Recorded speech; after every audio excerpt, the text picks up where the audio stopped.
O Senhor esteja convosco. Ele está no meio de nós. Proclamação do Evangelho de Jesus Cristo, segundo João. Glória a vós, Senhor. Naquele tempo disse Jesus a seus discípulos: Não se perturbe o vosso coração. Tendes fé em Deus, tendes fé em mim também. Na casa de meu Pai há muitas moradas. Se assim não fosse, eu vos teria dito: Vou preparar um lugar para vós. E quando eu tiver ido preparar-vos o lugar, voltarei e vos levarei comigo, a fim de que onde eu estiver, estejais também vós, e para onde eu vou, vós conheceis o caminho. Tomé disse a Jesus: Senhor, nós não sabemos para onde vais, como podemos conhecer o caminho? Jesus respondeu: Eu sou o caminho, a verdade e a vida. Ninguém vai ao Pai senão por mim. Se vós me conhecesseis, conhecerias também o meu Pai. E desde agora o conheceis e o vistes. Disse Felipe: Senhor, mostra-nos o Pai, e isso nos basta. Jesus respondeu: Há tanto tempo estou convosco, e não me conheces, Felipe? Quem me viu, viu o Pai. Como é que tu dizes: mostra-nos o Pai? Não acreditas que eu estou no Pai e o Pai está em mim? As palavras que eu vos digo, não as digo por mim mesmo, mas é o Pai que, permanecendo em mim, realiza suas obras. Acreditai-me, eu estou no Pai e o Pai está em mim. Acreditai ao menos por causa destas mesmas obras. Em verdade vos digo: quem acredita em mim fará as obras que eu faço, e fará ainda maiores do que estas, pois eu vou para o Pai. Palavra da salvação.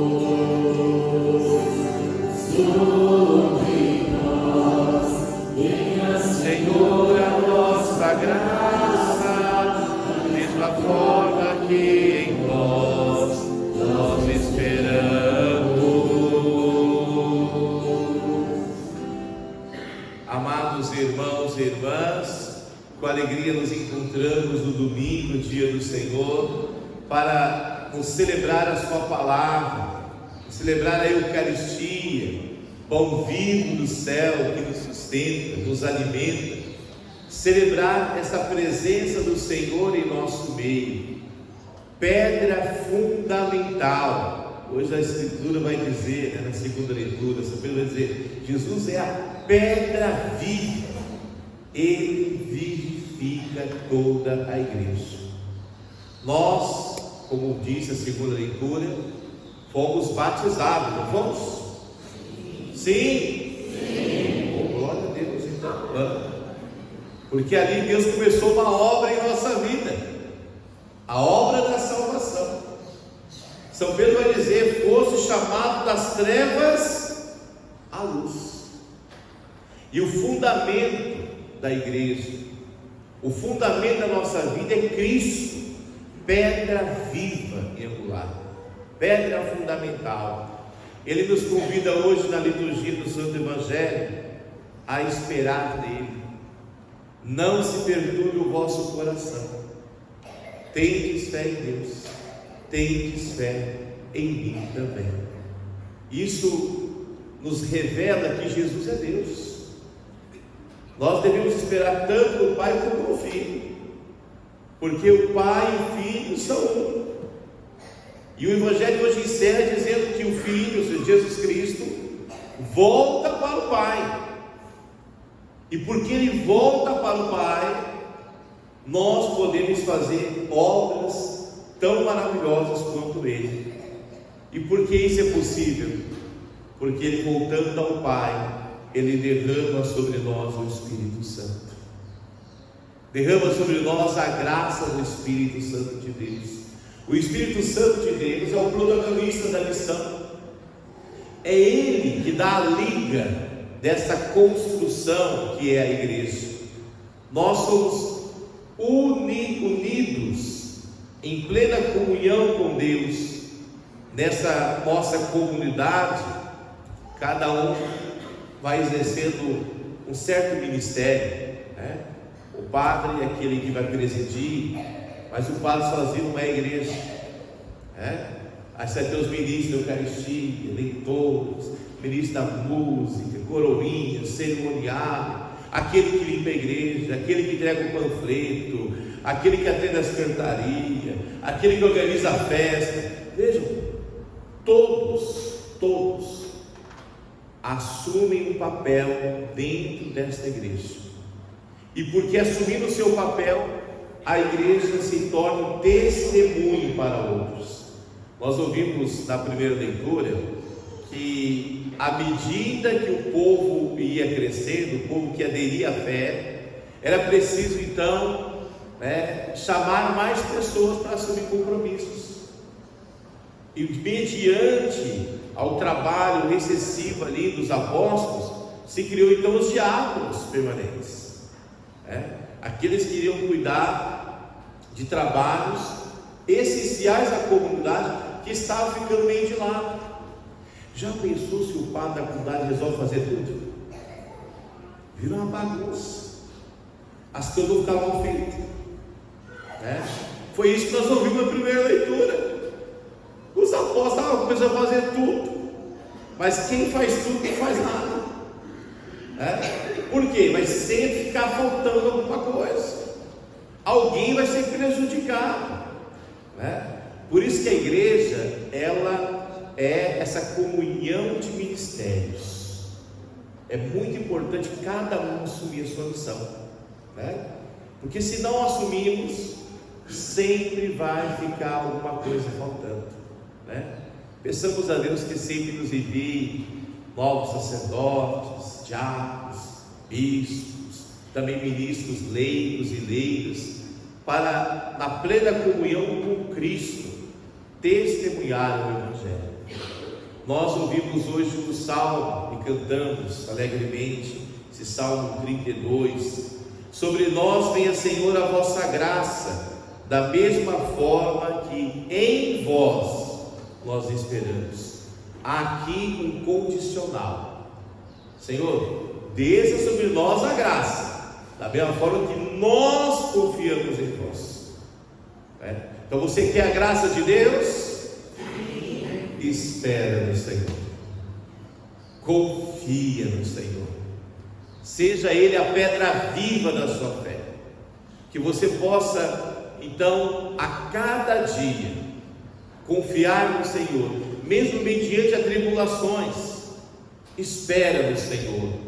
Esse Salmo 32, lá no versículo 18 e 19, assim diz: o Senhor pousa o olhar sobre os que o temem, que confiam, esperando no seu amor, para da morte libertar as suas vidas e alimentá-los quando é tempo de penúria.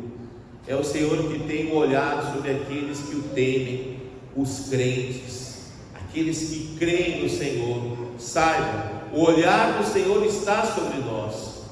É Ele mesmo o alimento no tempo de penúria, é Ele mesmo a nossa libertação, pois celebramos, amados irmãos e irmãs, no tempo da Páscoa, essa nossa verdade. Cristo Jesus ressuscitou, e nele todos nós ressuscitaremos, receberemos uma vida nova em Cristo.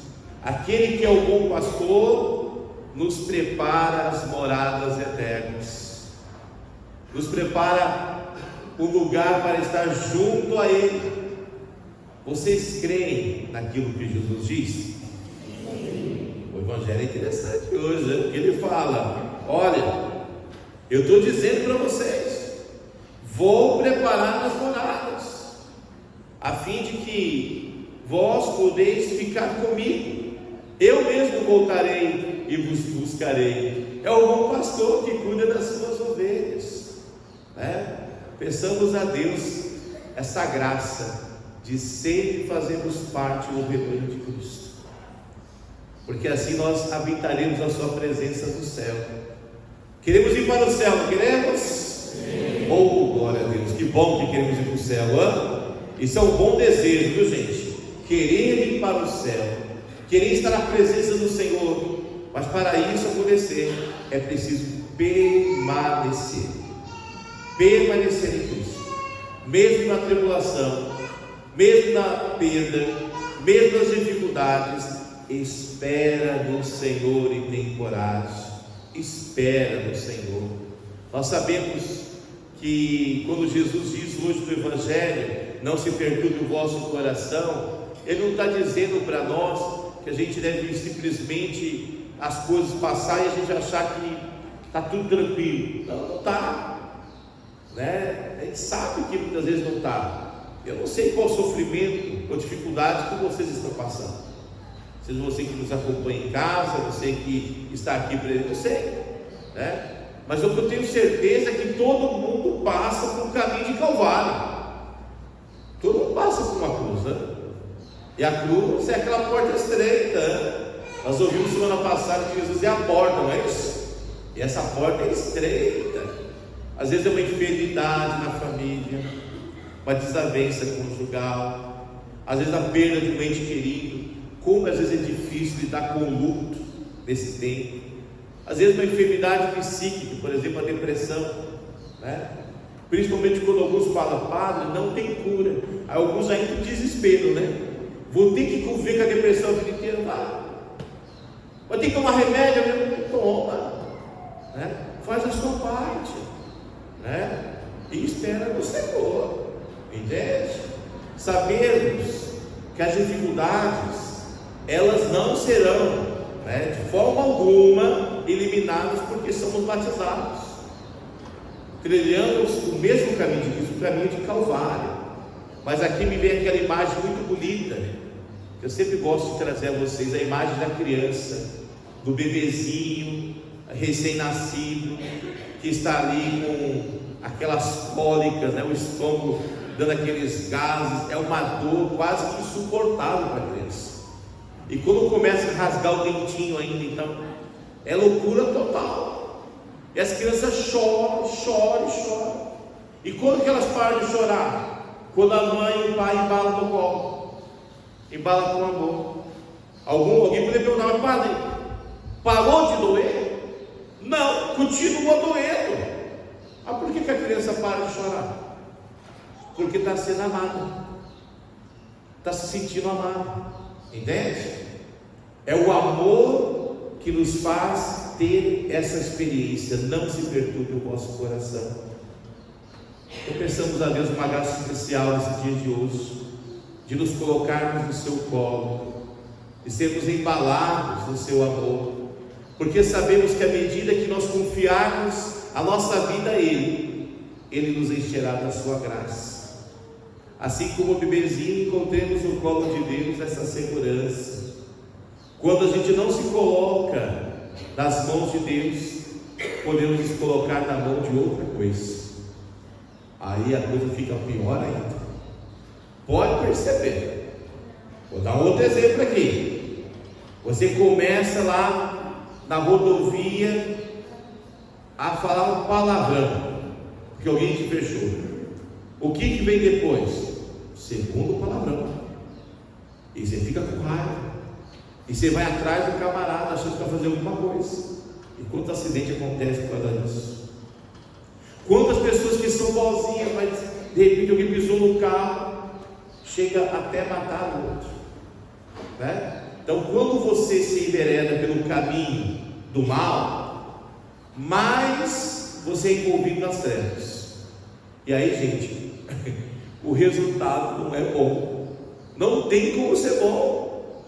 Agora, quando você envereda pelo caminho da luz, aí sim, é Cristo que será o seu sustento. Mesmo na humilhação, nas dificuldades, vocês têm aquela certeza que o Senhor está com o olhar sobre você, que o Senhor tem te guardado, te dado o necessário. Aqui hoje vai dizer, São Tomé, ele quer saber qual o caminho que Jesus vai trilhar para chegar ao Pai, que ele quer conhecer esse caminho, e Jesus fala: eu sou o caminho, a verdade e a vida. Irmãos, não há outro caminho, o caminho é Jesus Cristo. É por Cristo que nós vamos ao Pai. Nós participamos da vida em Deus pelo batismo.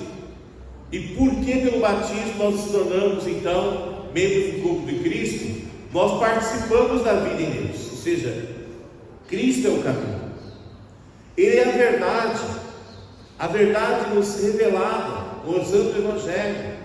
Ao longo dos séculos, essa verdade tem sido testemunhada, e essa verdade, ela não precisa de argumento, É muito importante ter isso claro, Você crê que Cristo é a verdade, crê na sua palavra, espera nele, espera no Pai, e Ele é a vida é a abundância, a vida eterna. Pensamos que o Senhor nos dê essa graça de ter esse entendimento. São Felipe vai dizer para Jesus mais ainda: mostra-nos o Pai, isso nos basta. E Jesus diz: mas tanto tempo eu estou com você, você não percebeu? Quem viu, viu o Pai.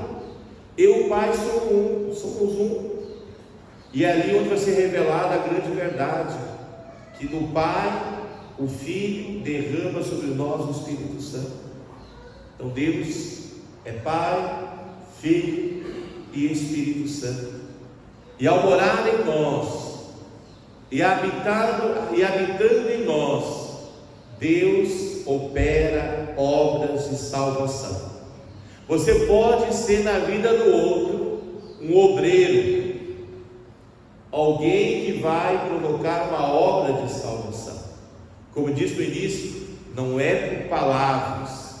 Testemunhar por palavras é até fácil, e as palavras são até bonitas, É preciso testemunhar com a vida, porque quando você testemunha com a vida, as pessoas se convertem.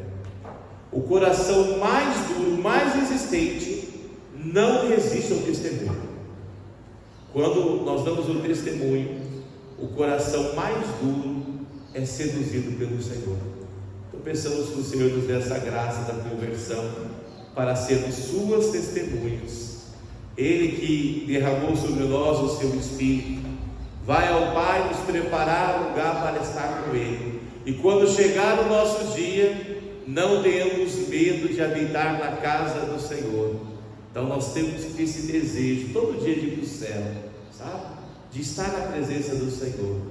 Porque quando a gente tem o nosso olhar voltado para o céu, nós vamos começar a olhar para as coisas desse mundo e perceber que certas rixas, certas situações é tudo bobeira, Agora, quando o seu olhar só está nesse mundo, nas conquistas desse mundo, você passa a fechar o seu coração para Deus. Maldito o homem que confia no outro homem. E quantas vezes nós só confiamos em nós mesmos, ou confiamos em outras pessoas e somos decepcionados. Aqueles que esperam no Senhor não se decepcionam. Que o Senhor nos dê a graça desse entendimento no dia de hoje, para que, esperando nele, tenhamos fé, e tendo fé, testemunhemos que Jesus Cristo é o Senhor, é a pedra viva, angular, a pedra fundamental da nossa fé, da nossa igreja. Louvado seja nosso Senhor Jesus Cristo.